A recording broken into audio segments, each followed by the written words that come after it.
Hello, my name is Andy and I am the Village Idiot. I'm armed with a car and a GoPro and an unhealthy amount of time on my hands. I'm using that time to attempt to visit every civil parish in England. You're watching the South Kesteven series, 83 parishes surrounding the town of Grantham in southern Lincolnshire, which are full of history. Let's check one of them out. Welcome back to South Kesteven, everybody. Now, usually when people think of the town of Grantham, they think of two people in particular. One of them is a politician, which I'm sure you all know, Margaret Thatcher. Now, if you haven't all switched off at the sound of her name, then come with me around this place, which is the birthplace of the other one, Sir Isaac Newton. This is Colsterworth.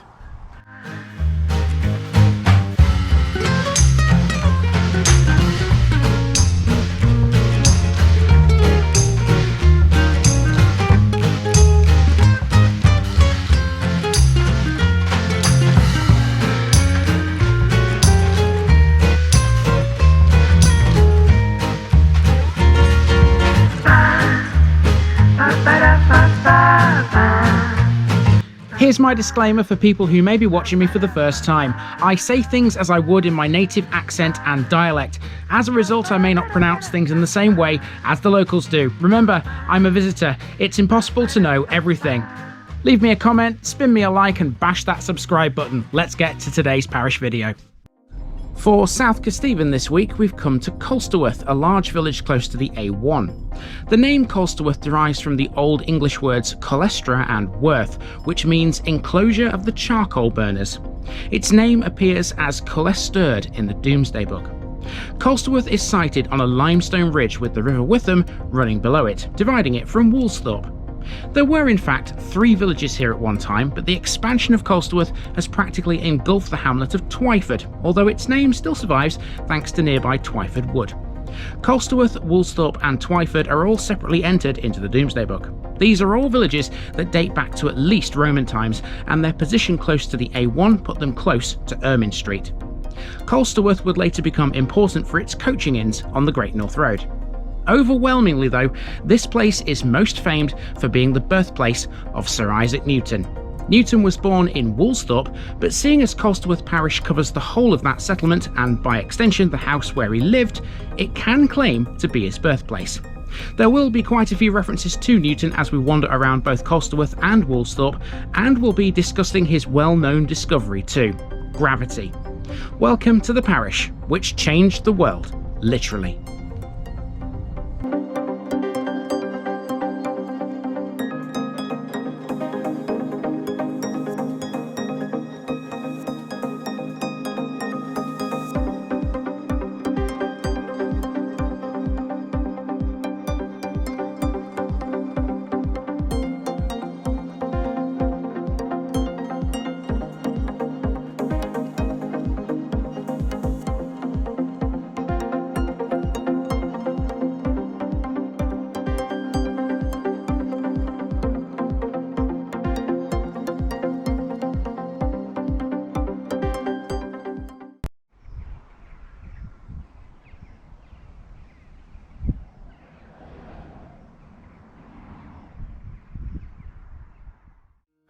We begin in Twyford, which these days is effectively the southernmost point of Colsterworth.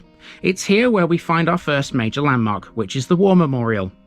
This tall cross is for both of the World Wars and displays 32 names, 23 from World War I and 9 from World War II.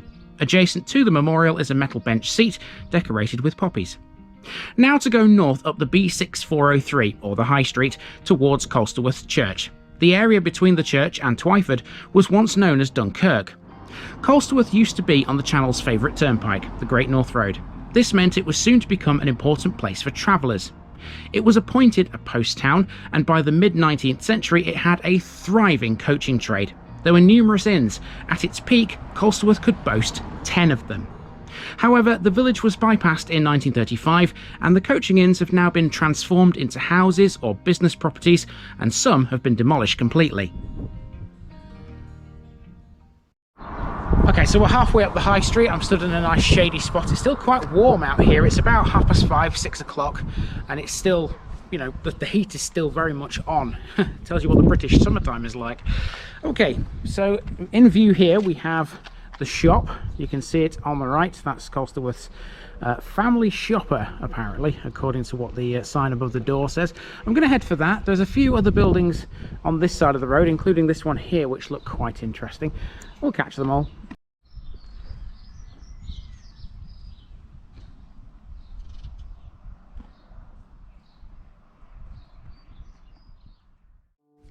We continue up the high street where these fabulous tall buildings continue. A lot of them were formerly shops or pubs, but now they're all residences.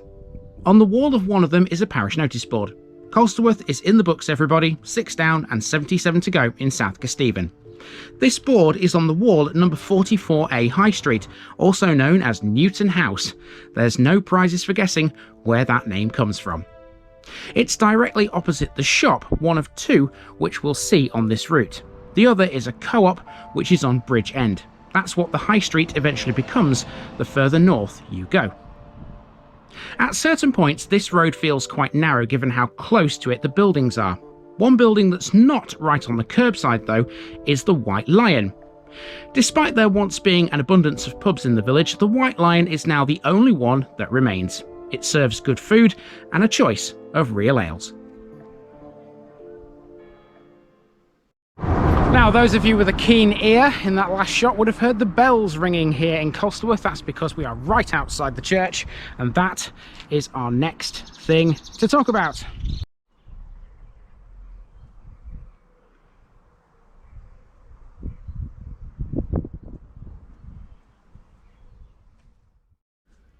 The Church of St John the Baptist has been a Grade 1 listed building since 1966. It dates back to Saxon times, a fact that's backed up by the herringbone stonework found in its chancel.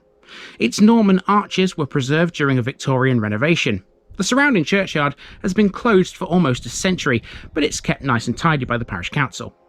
Inside the church, behind the organ, is a stone sundial plate cut with a penknife by Sir Isaac Newton when he was 9 years of age. The stone is mounted upside down below a carved wooden effigy of the scientist. Both Newton's mother and father, also called Isaac, were buried in this very church. In 1884, the eccentric rector of Colsterworth, John Meyerhouse, was responsible for the Home Office baby publicity stunt, which involved him mailing the stillborn corpse of an infant to Sir William Harcourt, the then MP for Oxford. It's a gruesome story if you want to look it up. Anyway, we're now done with the church and we're on School Lane. Okay, now we're on School Lane as we make our way down towards the River Witham, and this is not called School Lane for nothing because you can see the old school behind me. That was a national school, and you can see a stone above its door, and it says 1824. That's when it was built. Let's head for the river.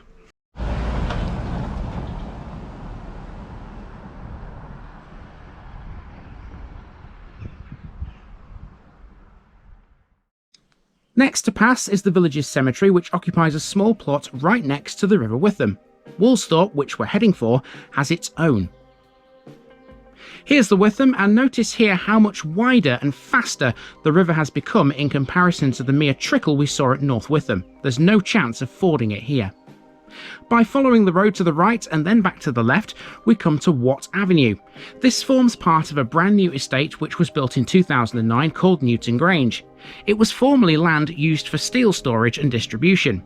All these streets are named after famous scientists, inventors and engineers, including Isambard Kingdom Brunel, James Watt, Michael Faraday, George Stephenson, Thomas Telford and Stephen Hawking. A path at the end of this road brings you to the entrance of the Colsterworth Sports Club, and this is where things could have gone very wrong. Thankfully, they didn't.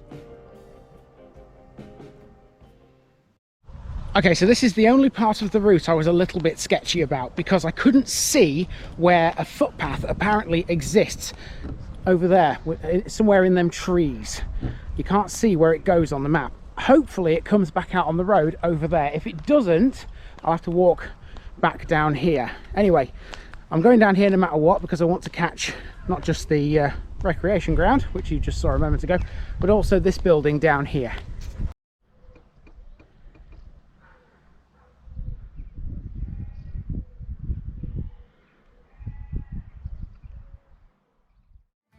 This building is the Isaac Newton Memorial Hall, which is located within the grounds of the sports club. There's a football team that are based here who go by the name of AFC Colsterworth Sports and Social Club. Earlier this year, a special race was held here to mark the coronation of King Charles III. It ran from Woolsthorpe Manor to this sports club. And what was being raced, you ask? Believe it or not, prams, and there were even prizes for the fastest one. This is Old Post Lane, a continuation of the same road we walk down in North Witham as we enter Woolsthorpe. There's a cemetery off this road, and you're looking at that right now. On the other side of the road is a small park at the entrance to the Memorial Hall. Woolsthorpe's official name, by the way, is Woolsthorpe by Colsterworth, to avoid confusion with Woolsthorpe by Beaver. Once a hamlet with just a handful of houses, it now has several hundred. Most of its land was owned by Woolsthorpe Manor. So without a doubt, this is the most important part of this episode. This is why everyone comes to Woolsthorpe. This is why everyone comes to Colsterworth, to see the birthplace of Sir Isaac Newton. I'm pretty sure you all know who he is, but there might be some people out there who are not sciencey and may have never heard of him before. Well, I've got you covered. Here comes today's special section, and after I've talked a bit about the man himself, we'll go and see where he lived. Woolsthorpe Manor. Ranking amongst the most famous scientists in history, Sir Isaac Newton was a mathematician, physicist, astronomer, alchemist, theologian, and author. From the age of 12, Newton was educated at the King's School in Grantham, which probably imparted a significant foundation of mathematics. He was removed from school at the age of 17 and returned to Woolsthorpe. His mother, Hannah Askew, attempted to make him a farmer, an occupation he hated. Henry Stokes, the schoolmaster, persuaded her to send him back. Motivated partly by a desire for revenge against a schoolyard bully, he became the top-ranked student, distinguishing himself mainly by building sundials and models of windmills. In 1661, Newton was admitted to Trinity College at the University of Cambridge. Newton's most famous work is arguably his discovery of gravity, something which he was inspired to formulate a theory for by watching an apple fall from a tree.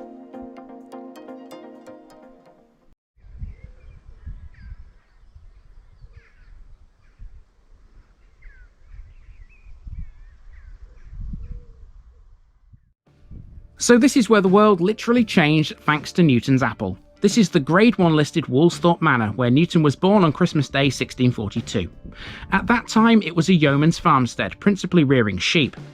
Newton returned here in 1666 when Cambridge University closed due to the plague, which is when he performed many of his most famous experiments, most notably his work on light and optics. This is said to be the site where he observed that apple falling from a tree. Some versions of the tale say the apple fell on his head. Now in the hands of the National Trust, Woolsthorpe Manor is open to the public, and you too can see for yourself that famous apple tree. It still stands to this day in its grounds. Over 400 years old, the tree is attended by gardeners and secured with a fence. One of the former farmyard buildings has been adapted so that visitors can have a hands-on experience of the physical principles investigated by Newton in this very house. Okay, so that's Woolsthorpe, arguably more important than Colsterworth, but of course it's all the same parish, so it doesn't really make any difference. We've now hit a main road that runs through Woolsthorpe back into Colsterworth. We're going to follow this for a way and go to some more residential areas.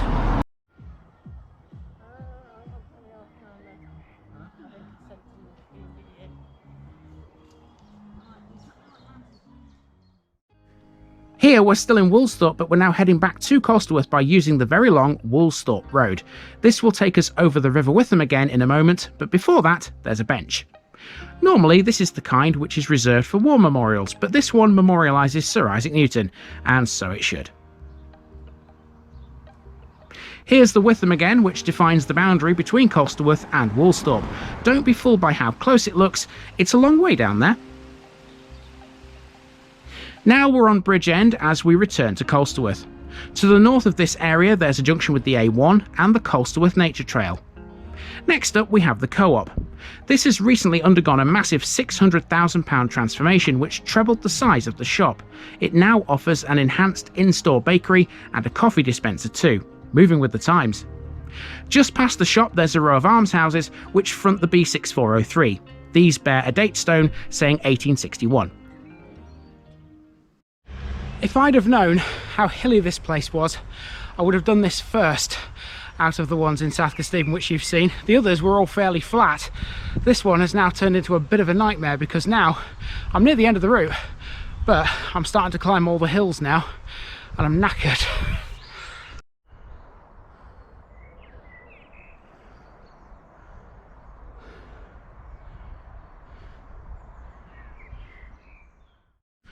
During the 1970s, the Woodlands Drive estate, which is where we are now, was built on land previously belonging to Colsterworth House, which was demolished. The land lies between the old village and the A1. This new estate greatly increased the size of Colsterworth, which was one reason why the local village school needed new buildings. Here is that school, Colsterworth Church of England Primary, which provides education for children in surrounding villages, as well as those from Colsterworth itself.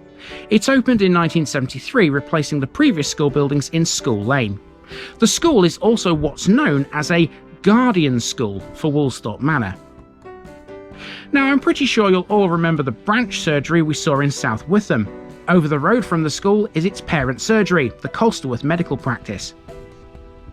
We finished this little section with the Methodist Church, which dates from 1835. An additional room was added to this in 1994, and the chapel is still in use today. And if you go beyond the rope walk, you'll find this building, which is Colsterworth's police station, neighbourhood policing and supported housing team. Just thought I'd catch this here because otherwise I would have missed it if I'd instantly turned down the rope walk.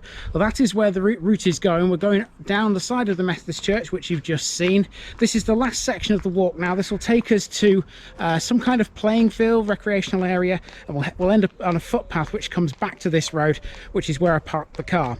Although, having said that, there will be some more to show you after I've done that, because there's an area out to the east which you may recall I mentioned in a previous South Kesteven episode.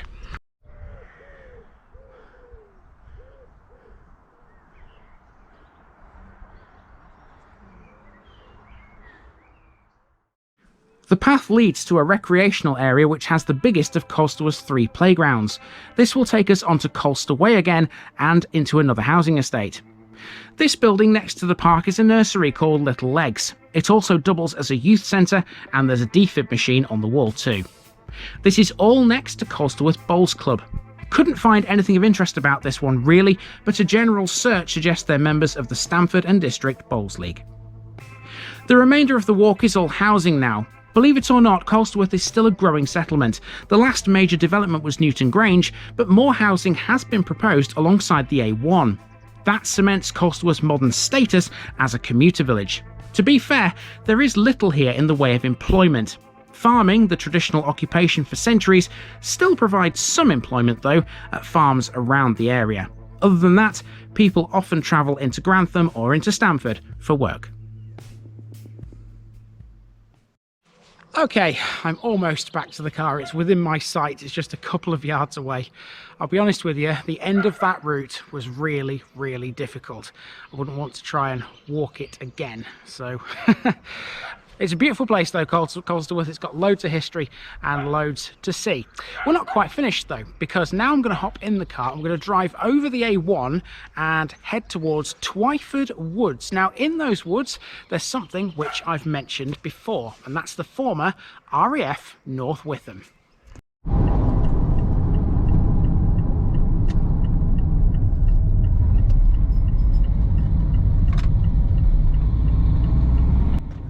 To get to the former RAF base, we have to cross the A1, and to do that, we're following the route of the A151 over a bridge.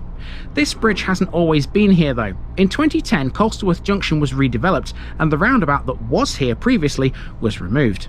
This was done for 2 reasons. Firstly, to address safety, and secondly, to ease traffic congestion on the A1.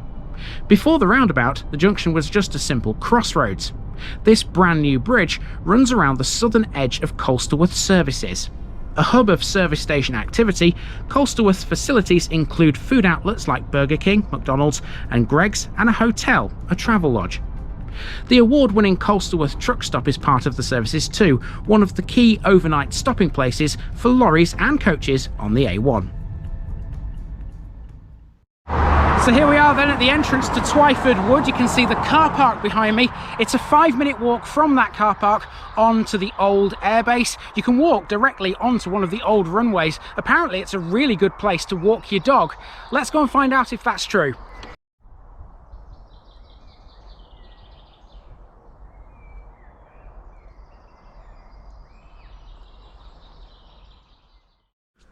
To finish with, we're wandering into Twyford Wood, a dense forest-like area to the east of the A1 and Colsterworth services. It was originally called Twyford Forest. The wood is named after the village which Colsterworth has now merged with. Owned by the Forestry Commission, Twyford Wood is defined as a commercial woodland. It surrounds the runways and perimeter track of the former RAF North Witham, although a woodland had existed here before World War II, covering 150 acres. During the war, much of that wood was cleared to form the airbase. RAF North Witham was opened in 1943 and was used operationally by the United States Air Force. At the end of the war, the US Air Force handed the site back to the RAF, who then used it as a bomb collection dump. Much of the wood was replanted in the 1950s, and now part of it is used for off-road motorsport. As well as the old runways, the base still has its old control tower, but it's in a state of dereliction. So there you go, there's the runway running off into the distance. How different this would have looked during the war. Certainly no dogs around at that time, but as you can see, there are two coming towards us right now. So maybe it is true, maybe this is a great place to walk your dog these days.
So after a mammoth walk up some pretty steep inclines and a trek out to the airbase, the only thing I had left to do was make for the travel lodge at Colsterworth services on the A1.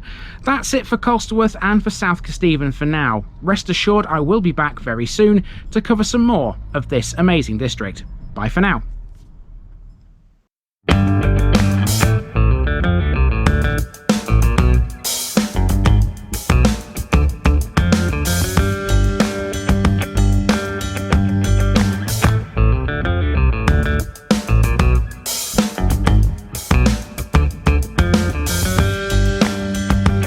Thanks for watching this video, folks. Don't forget to like this episode if you haven't already. It really makes a difference with YouTube. If you're new here, subscribe to the channel for more videos like this, and give us a share too if you've got friends who'd like it. You can find all the links to my social media accounts below, as well as my Buy Me a Coffee page where you can donate to the channel. Also, if you've enjoyed this episode, have a look at some more videos in this series. Until next time, I've been Andy, also known as the Village Idiot, and I'm out.